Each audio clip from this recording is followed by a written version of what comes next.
He didn't look like the kind of man who would one day be whispered about in mess halls and field briefings. In a platoon full of muscle-bound athletes, loud jokers, and confident braggarts, he was the one who blended into the background. His frame was lean rather than bulky, his hands always folded, his voice rarely raised. When the others argued about sports or swapped wild stories of adventures, he listened more than he spoke. There was no swagger in him, no need to prove himself through noise. To most of his fellow recruits, he seemed almost invisible. Yet there was something different about him, something few noticed at first. His eyes never wandered without reason.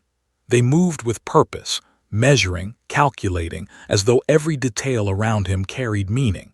He could tell when a sergeant was about to bark an order simply by the man's stance. He seemed to know when a storm was coming just by the smell in the air. He never said it aloud, but observation was his weapon long before he ever touched a rifle. Training camp was designed to break men. The long runs under the punishing sun, the endless drills in mud, the sleepless nights filled with shouted commands, these were meant to strip away weakness. Many recruits cracked under the pressure, lashing out or shutting down. He, however, endured it in silence. He didn't try to outpace the fastest, nor did he complain like the weary. He simply kept going, steady as a metronome, as though each grueling task was just another detail in a larger picture only he could see. The drill sergeants, hardened men who had seen countless recruits come and go, took note of his composure. They didn't praise him, not yet. Praise was rare in that place, but they didn't need to. His consistency spoke louder than words. When others faltered, he remained upright. When exhaustion blurred the vision of his peers, he still saw clearly.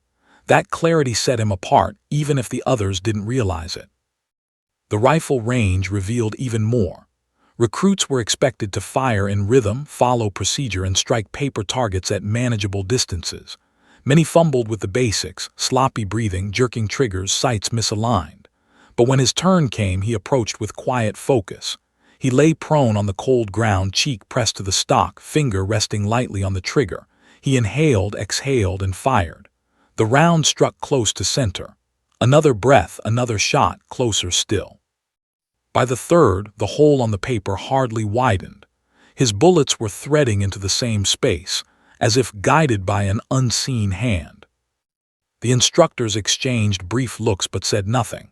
To them, 3 shots meant little. Luck could masquerade as skill, and many a recruit had strung together a fluke grouping before collapsing into mediocrity.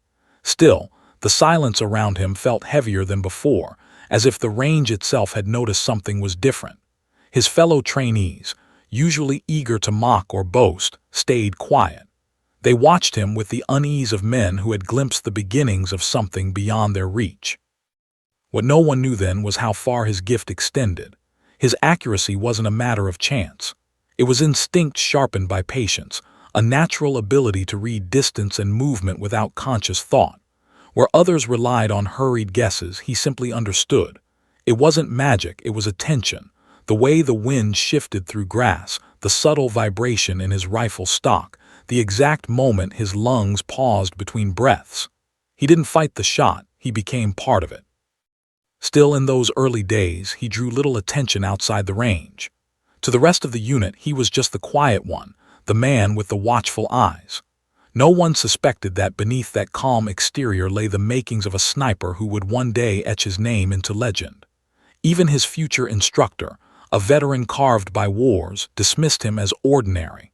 But the truth was already there, hidden in plain sight, waiting for the right moment to reveal itself. For now, he remained the unlikely recruit, the soldier no one saw coming. The sniper instructor carried himself like a man who had seen too much of war to be impressed by anything. His face was carved with deep lines, each one a memory etched from deserts, mountains, and cities by conflict. His hair was graying at the edges, but his eyes, sharp and unwavering, remained the same as when he first picked up a rifle decades ago. In the army, reputation meant everything, and his reputation was legendary. The man who could turn a trembling recruit into a soldier with a rifle sharp enough to alter the course of a battlefield. He wasn't a man of kindness. Praise in his world was as rare as mercy. He believed in breaking recruits down to their foundations, stripping away the bravado, the arrogance, and even the self-doubt until nothing was left but raw ability and grit. Those who couldn't withstand his methods washed out quickly, branded unfit for sniper school. Those who survived carried his lessons forever, even if they resented him for the pain he put them through. When the new batch of trainees filed into his classroom, he didn't bother with pleasantries. He stood at the front of the room, arms crossed, eyes scanning them like a hawk studying prey. Most recruits shifted nervously, their eyes darting to avoid his gaze. They knew his reputation and feared his temper. To him, fear was just another filter. The weak cracked under it, the strong grew harder. That's when he first saw the quiet recruit. He wasn't striking in appearance, no towering build or intimidating presence. He blended into the formation, shoulders relaxed, gaze steady but not defiant. The instructor's sharp eyes lingered for a moment. There was something unusual there, though he couldn't quite place it. Most men tried too hard to stand tall, to project toughness. This one didn't. He just stood there, calm and unshaken, as though nothing the world could throw at him would rattle his core. Still, the instructor dismissed him. Over the years, he had seen countless recruits who looked composed at first, only to collapse when the pressure mounted. Confidence, he knew, could be a mask, and masks always cracked. The first week of sniper school was designed to crush illusions. Sleep deprivation, relentless drills, and brutal field exercises left many recruits stumbling. Some failed to stay awake during lectures. Others missed basic range assignments. The instructor stalked among them like a predator barking corrections, tearing apart excuses. He wasn't interested in comfort-only results. His philosophy was simple. A sniper wasn't just a shooter. He was a ghost, a thinker, a predator who survived where others perished. It wasn't enough to shoot straight. A sniper had to read the world like a book, the wind, the terrain, the enemy's patterns. The battlefield was alive, and the sniper had to understand its language. The instructor hammered this into their minds with every lesson, every punishing scenario. He had seen too many good shots fall apart when reality demanded more. To him, skill with a rifle was nothing without the mind to wield it. The quiet recruit listened more than he spoke. He didn't flinch when the instructor barked in his face. He didn't rush to prove himself during drills. He simply absorbed everything, every lesson, every critique, every detail. The instructor noted it, though silently.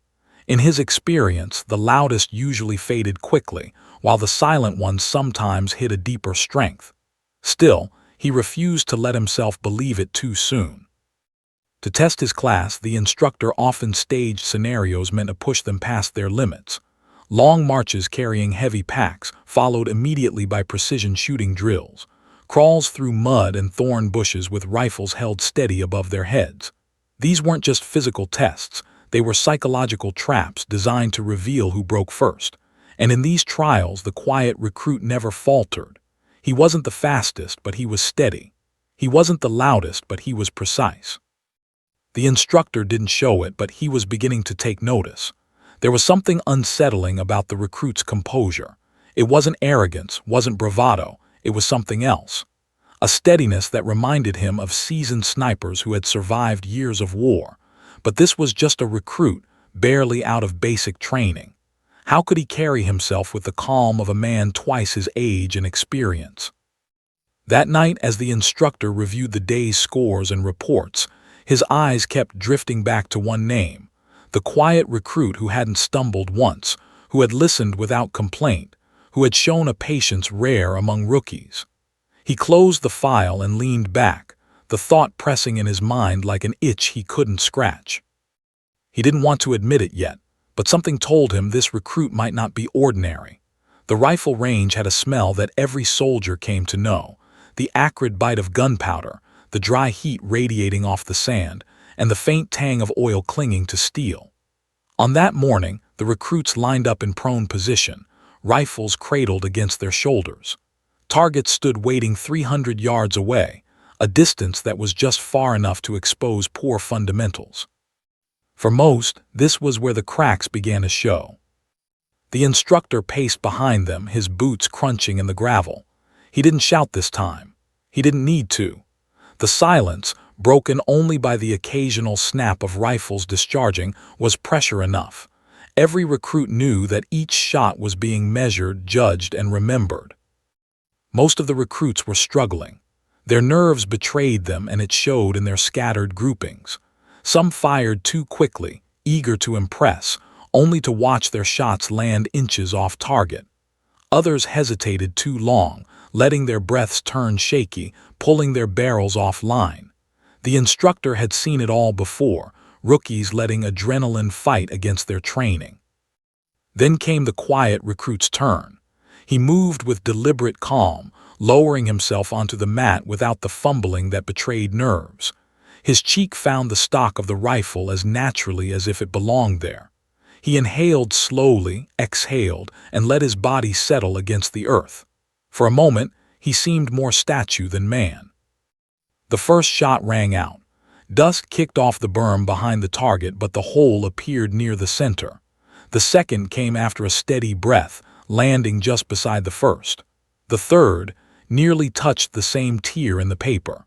The recruits' grouping was so tight it looked like a single shot from a distance. The instructor narrowed his eyes. 3 rounds could be luck. It had happened before, nervous energy aligning by chance. But as the firing line continued, the quiet recruit repeated the same performance.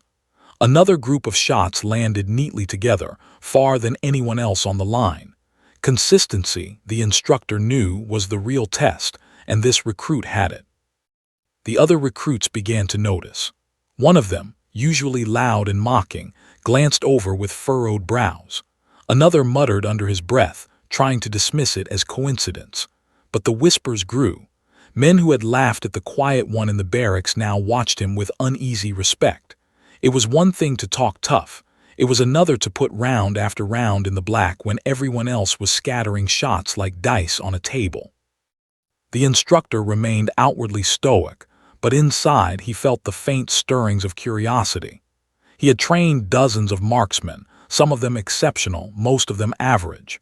But rarely had he seen a rookie step onto the range and display such calm precision. It wasn't just the accuracy. It was the way the recruit carried himself, as if the noise, the heat, and the weight of expectation didn't exist. When the line was called cold, the recruits walked downrange to inspect their work. Targets fluttered in the wind, riddled with holes spread wide across the paper, except for one. The quiet recruit's target looked almost clinical, each hole a near mirror of the last. The others stared at it, then at him. He offered no grin, no boast. He simply stood with his hands behind his back, waiting for the next command. The instructor said nothing. Praise in his mind was poison at this stage. He knew too well how quick recognition could swell into arrogance, and arrogance was a sniper's greatest enemy. Still, he couldn't ignore the evidence before him. This wasn't just natural ability, it was discipline, instinct, and something else he couldn't yet name.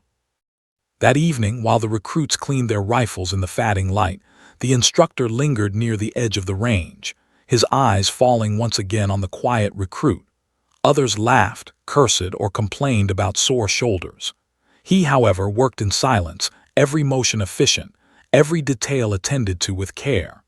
The instructor had spent years learning to read men, and what he read here unsettled him. This wasn't the behavior of a rookie fumbling for approval. This was the bearing of someone who belonged with a rifle in his hands. The whispers among the recruits faded as night fell, but the instructor knew this was only the beginning. He had seen the first signs of precision, and once seen, they could not be unseen. Something rare was emerging on his range, and whether he admitted it aloud or not, he was watching closely. The desert range was a cruel teacher. By midday, the heat shimmered across the sand, bending the air into rippling mirages. The wind, fickle and restless, came sweeping down from the ridges, tugging at the flags posted along the line. For most recruits, it was a nightmare. Targets that had seemed steady in the morning now wavered like ghosts in the haze. Shots that struck true before now veered left or right, carried away by invisible currents. The instructor watched with arms crossed, eyes cold. He knew this was where most rookies crumbled.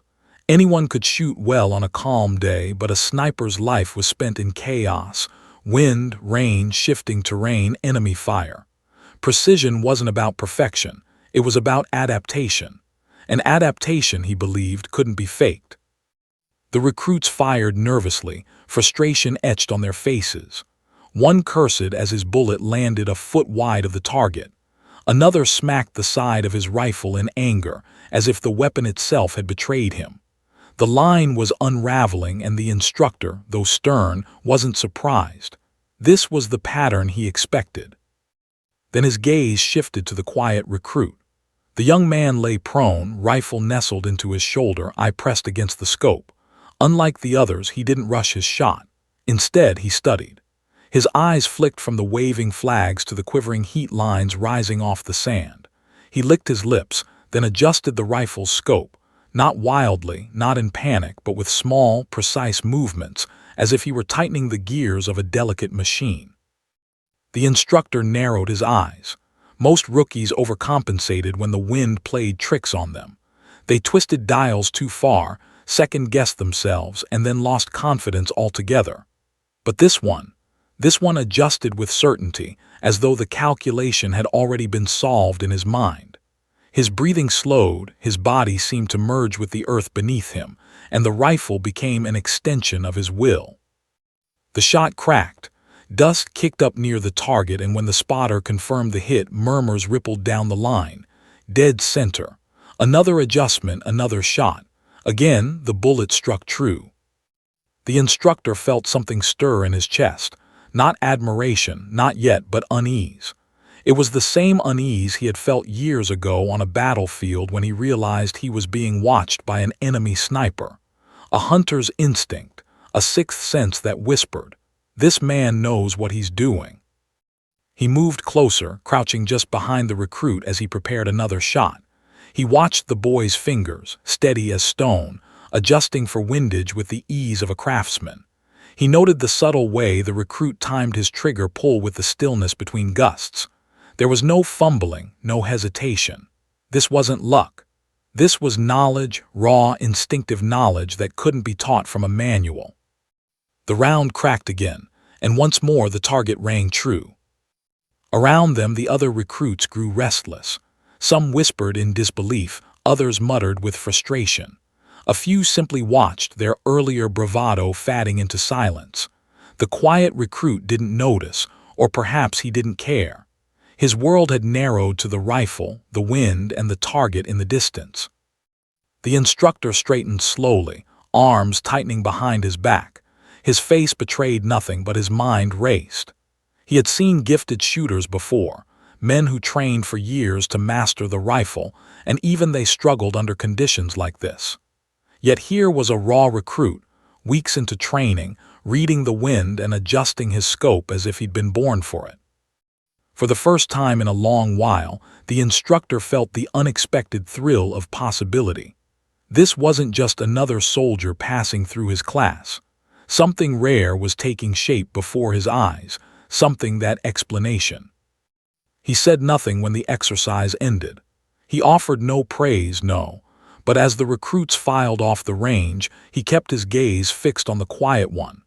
In that calm face, in those unshaken hands, he had glimpsed something dangerous and extraordinary. The scope adjustment was no small thing. It was the first sign of mastery, and the instructor knew, deep down, that this was only the beginning. By the third week of training, the range had become a battlefield of reputations. Every recruit wanted to prove he belonged, but few could back up their talk with results. The quiet recruit had already become a silent legend among his peers. Some admired him, some resented him, but none could ignore him. His shots grouped, his adjustments came quicker, and his composure never cracked. The instructor, however, remained unreadable. He neither praised nor condemned. Outwardly, he treated the recruit no differently than the others, but inside, a battle was forming. He couldn't deny what he had seen, the scope adjustments, the wind calls, the near-perfect groupings. Yet he refused to believe in prodigies. In his mind, talent was nothing without pressure, and pressure, real pressure, hadn't been applied yet. So he devised a test. At the edge of the range, beyond where most trainees ever fired, stood a steel silhouette target. It was with rust, its surface peppered with the faint marks of past attempts. A mile away, 1760 yards, it loomed like a ghost. Few men had ever struck it cleanly. Those who did were seasoned snipers, professionals with years of combat behind them. To even attempt it as a trainee was absurd. Which is why the instructor chose it. On a cloudless afternoon, he gathered the class. "Today," he barked, "we separate the shooters from the dreamers." His voice carried across the sand. He pointed toward the distant silhouette, its outline shimmering in the heat. 1 mile. That target decides if you're worth the rifle you're holding. The recruits exchanged uneasy looks. A mile? Some couldn't even hit at half that. Whispers spread like wildfire, half in disbelief, half in nervous laughter. To most, it sounded like punishment rather than training. The instructor scanned their faces before settling on the one he had in mind all along. "You," he said, nodding at the quiet recruit. "Step up." The whispers stopped. All eyes turned to him. For a moment he didn't move, as though weighing the command in his mind. Then, without a word, he stepped forward, rifle in hand. He didn't boast, didn't smirk, didn't look for approval. He simply lay down in the dust, positioned himself behind the weapon, and peered through the scope. The instructor watched closely, his face a mask. Inside, he was coiled tight. This was the crucible, the point where the recruit's composure would either shatter or prove itself. The distance was merciless. Over a mile, the bullet's trajectory would bend like an archer's arrow. Gravity, wind, humidity, even the rotation of the earth, all would conspire to drag the round off course. To succeed, one needed not just skill, but intuition, calculation, and nerve. The recruit adjusted the bipod, settled his cheek on the stock, and began his ritual. He studied the flags along the range, gauging the wind's strength and direction.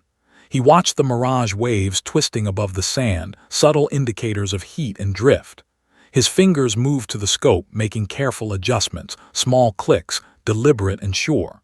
His breathing slowed, chest rising and falling like the tide. Behind him, the other recruits shifted uneasily. Some smirked, expecting failure. Others watched in silence, caught between envy and awe. They had all tried to stand out. None had yet dared to face a shot like this. The instructor crouched beside him, eyes narrowing. He searched for signs of hesitation, of doubt, of anything that might betray nerves, but he saw none. The recruit looked through the scope as though staring down fate itself, unblinking, unwavering. The desert fell quiet. Even the wind seemed to pause. "This is it," the instructor thought. "Now we'll see what you're made of." The recruit exhaled, finger brushing the trigger. He didn't jerk. He didn't rush. He pressed with the calm inevitability of a man who already knew the outcome. The rifle cracked, the report echoing across the valley. The bullet leapt into the distance, invisible against the sky, on a journey that would take long seconds to resolve. Every man on the line held his breath. It was the kind of shot that could define a career, or break it before it began. The rifle's crack rolled across the desert like thunder. The round vanished from sight the moment it left the barrel, swallowed by distance and heat. For the recruits, time seemed to stop. Seconds dragged like hours, each heartbeat loud in their ears as they stared at the distant silhouette. The 1 mile shot was more than distance. It was physics, luck, and nerve colliding. The bullet arced upward, slowed, and began its long descent, its path twisted by wind currents invisible to the eye. Any miscalculation, a single degree, a fraction of breath, an unseen gust, would send it harmlessly into the dust. The instructor knew this better than anyone. He had taken long shots in combat, shots where men's lives hung on the arc of a bullet. He knew how rarely perfection aligned. That's why he had chosen this test, to prove the quiet recruit wasn't infallible. Even the best cracked under impossible odds. And then the sound came. A sharp metallic ping echoed faintly across the range. The recruits froze. For a moment no one breathed, unsure if they had heard correctly. Then a spotter, squinting through binoculars, shouted, "Hit! Dead center!" The line erupted. Some cheered in disbelief, others cursed under their breath, unable to accept what they had witnessed. A trainee, barely weeks into sniper school, had landed the legendary mile shot. Not a graze, not a lucky edge, but clean in the steel heart of the target. The recruit didn't celebrate. He didn't pump his fist or grin at his peers. He simply lowered the rifle, ejected the spent casing, and set it neatly beside him. His expression remained calm, unreadable, as though he had done nothing extraordinary. For him, the shot wasn't about glory. It was just the next problem solved, the next detail aligned. The instructor, however, stood in silence. His face betrayed nothing, but inside the truth hammered at him. He had seen hundreds of recruits, thousands of shots.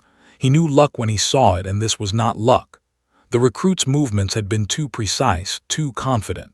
He had accounted for wind, for heat, for distance, and had executed with flawless control. It wasn't just rare, it was almost unnatural. He crouched beside the young man, watching as he calmly wiped down his rifle. The others still buzzed with disbelief, their voices carrying excitement and frustration in equal measure. But here, between teacher and student, the air felt heavier. The instructor had tried to expose weakness. Instead, he had uncovered something else, something that both unsettled and thrilled him. The memory of his own first mile shot flickered in his mind. It had taken him years to achieve, after countless failures and brutal lessons. When it finally came, it had been a moment of triumph, hard-won and unforgettable. Yet this recruit had done it with a steadiness that seemed effortless, as if such feats were simply part of his nature. For a long moment the instructor said nothing. Then, in a low voice, he muttered to himself, "Damn." The recruit glanced up briefly, but the instructor turned away before their eyes could meet. He couldn't afford to show what he felt. Not now, not in front of the others. His role was to test, to break, to forge. Yet inside, he knew he had just witnessed something that didn't need forging. This soldier was already something else entirely. As the sun dipped lower, casting long shadows over the range, the story began to spread. Recruits whispered it like a legend already being born. The 1-mile shot, they called it. Some swore it couldn't be real. Others swore they had heard the steel ring with their own ears. The recruit said nothing. He returned to the barracks, rifle cleaned, uniform neat, as though nothing unusual had happened. But in the silence of that night, when the desert cooled and the stars burned sharp above, the instructor sat alone, replaying the sound of that distant ping. In his head. It wasn't just a hit, it was a revelation. And he knew without question that the army, and perhaps the battlefield itself, had just gained a marksman who would one day alter the course of history. The range was quiet the next morning, but its silence was not ordinary. It was the kind that follows a storm, heavy, loaded with stories no one dared speak aloud. The recruits lined up for roll call as usual, yet their eyes kept darting toward the quiet man who had made the mile shot. Some looked with admiration, others with envy, but all carried the same unspoken thought. He wasn't like the rest of us. The instructor noticed it too. He had seen units turn heroes into myths overnight. One man's success could fracture the fragile balance of a class. It inspired some to rise, but it crushed others under jealousy. As he walked the line, boots striking rhythmically against the gravel, he wondered how this recruit would handle the weight of legend. But when he stopped in front of him, the recruit's eyes remained steady, clear of ego. No smugness, no pride. Only the same calm presence that had unsettled him since the beginning.